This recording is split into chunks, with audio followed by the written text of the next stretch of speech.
Donc le vrai Esombé qui est Paul. Donc vous dites que Paul de Tarse et tout ça là, le vrai c'était un noir, il s'appelait Esombé. Il dit ici dans Esombé 43, versets 5 à 6. Cet adversaire qui est en même temps l'usurpateur proclamé comme véritable par les Blancs sera connu sous le nom de Jésus-Christ. Donc il parlait de cette époque-ci, de l'époque de vos ancêtres qui ont connu le nom de Jésus jusqu'à maintenant. Et après, certains. Sous l'inspiration de la puissance de Satan, le Mundima Bobé, le mauvais esprit, l'apparition de cet impie dans les consciences collectives. Et c'est ce qu'on voit un peu partout dans le monde. La plupart font à peu près les mêmes visions, les mêmes mensonges, les visions mensongères, les visions de la conscience collective. Sous l'influence de la puissance de Satan, le Mundima Bobé, le mauvais esprit, l'apparition de cet impie, donc qui est ce Jésus-Christ-là, cette invention, dans les consciences collectives, se fera avec toutes sortes d'histoires mensongères et avec toutes les séductions de l'iniquité pour ceux qui périssent, car n'ayant pas connu l'amour de la vérité, pour être sauvés à cause de leur rébellion.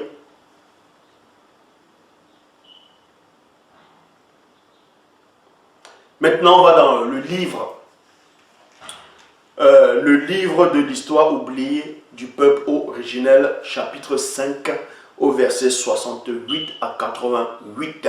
Il est dit: il arrivera dans la suite des temps que l'aîné des deux se manifestera dans le visible, et quelque temps après son départ apparaîtront dans chaque civilisation des récits mensongers de l'existence de faux Christ issus de l'imagination corrompue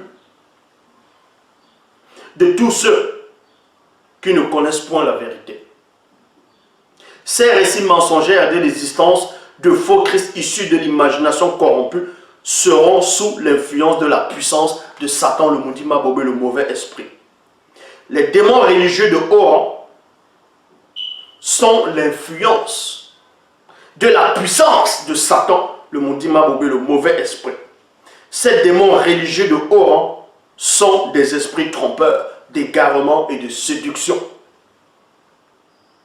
Les récits mensongers sur l'existence de faux Christ, de faux dieux et de faux croyances seront profondément implantés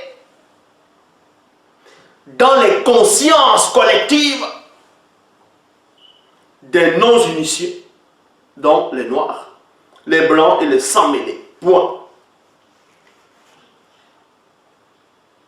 Plusieurs seront en proie aux fausses doctrines et aux fausses visions.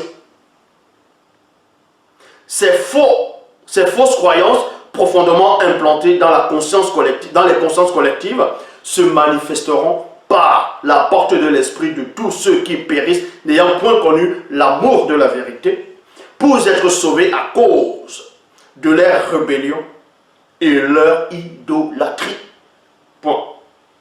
Ainsi, ils croiront avoir reçu de vraies révélations, inspirations, idées, des prophéties et des visions. Les démons religieux de haut rang leur inspireront des mensonges durant les rêves, pendant leur sommeil, méditation et lecture. Et c'est ce qui arrive. Les démons parleront par la bouche de plusieurs de ces idolâtres. Et ceux-ci croiront parler selon leur dérèglement, la langue de l'esprit.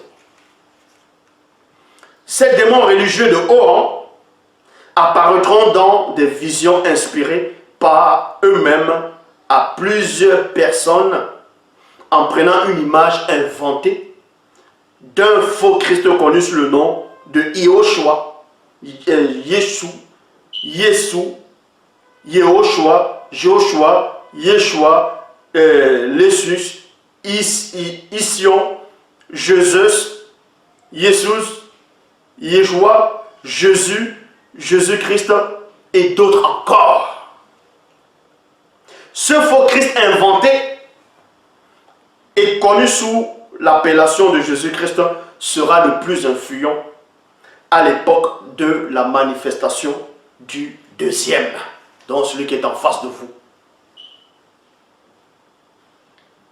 Les Blancs et tous ceux qui adhèrent à leur cause feront non seulement passer ce faux Christ pour l'aîné des deux, mais aussi pour les faux dieux.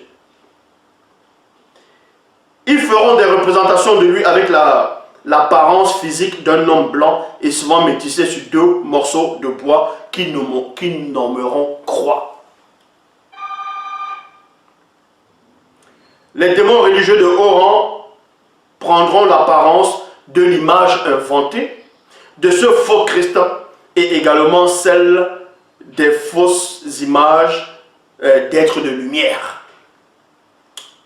Ceci dans le but de les faire visiter un faux paradis à travers plusieurs fausses visions, dans le but de les maintenir dans la captivité de cette fausse croyance en ce faux Christ connu sous l'appellation de Jésus-Christ.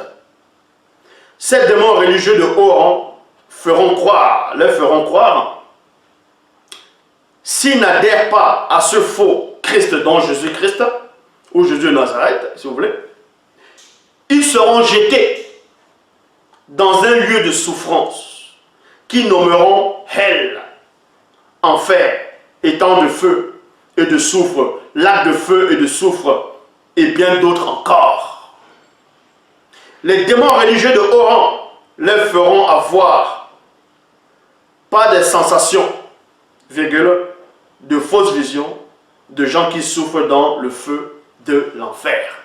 Pourtant, l'enfer n'existe pas, mais existe plutôt le puits de l'oubli éternel. Là-bas, c'est encore glorifié. La seule Bible, Scalata, Balai, procurez-vous ce qui vient d'être réédité.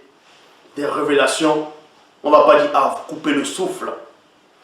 Bible est l'histoire du peuple noir. Tous les personnages, les patriarches, les matriarches, les saints, les prophètes, le Christ, les anges, tout ça, ils sont tous noirs. On explique la vraie spiritualité ancestrale ici. L'origine même des Égyptiens, qui étaient les vrais Égyptiens, les noms, d'où l'humanité, l'origine de toute l'humanité, la fin de toute chose. Comment on explique, comment Moto, le premier homme, est retourné dans le grand temps des choses, ce qui se passe quand c'est dans le grand temps des choses.